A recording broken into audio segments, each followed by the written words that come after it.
My name is Vince Cala. I lived on the old San Francisco Road, which was known at that time, where we're at right now is Sunken Gardens. As I recall from my childhood days, it's about 1944, I was about 13. The World War II was going on, and the Army was stationed. Not many people know the Army was stationed in Washington Park. And from my best recollection, I guess they were getting ready for the invasion of Japan, because World War II had ended in Europe. So the West Coast was full of soldiers, and they were stationed over there. It must have been an infantry company, because they would come down here, and there were targets set up at that end of where the palm trees are, against the bank. There was a bank that ran further than it is today, and they would practice all day. We could hear, the whole neighborhood could hear all day the firing of the soldiers marching back and forth. When the war ended, or during the time that they were there, when they leave, we'd come down as kids, and the lead would hit the targets and fall on the ground, and we would pick up the lead. We'd actually fight for the lead, and we would take it to Frank Ferry on Saturdays, and we'd have sacks of lead, and we would use prune sacks that my father had from our farming, and we would put it in the sack, bring it to Frank X Ferry, who was the hardware store in Sunnyvale that was a collection point for the war effort, and we would get a nickel a pound. That was big money. So, but then all of a sudden, when they dropped the atom bomb, and that was the end of the war, and it just disappeared. Washington Park was empty. The Quonset huts left. Everything was dismantled over here, and it went back to being a gravel pit. And this dirt that came out of here went to build Moffett Field and the Bayshore Highway, or as they call it, the 101 now, but those days it was the Bayshore because it was low to the water. And that covers that area. Okay, I think and there was a fellow named Steve, and I can't think of his last name, that bought this piece of dirt here for $30,000, and I remember that. I thought the fellow was nuts. And all of a sudden, bulldozers, about 1955, more or less, I can't remember the exact date. In 1955, he had bulldozers, and he built this miniature golf course. It was a 9-holer, and became successful. And they called it Sunken Gardens. But it really never sank. This is all dirt that was hauled away. It was the rock was, as I never said before, but the rock was perfect. If you could make concrete from the rock, that's how clean it was. And then the city wanted it, and then they turned around and they bought it from him, and he sold out.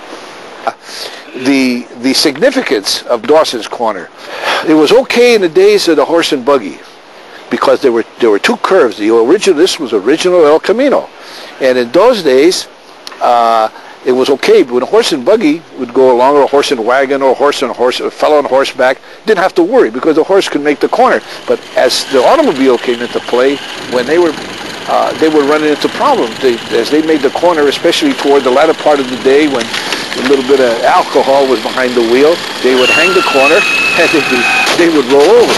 Well, I guess that didn't go very well.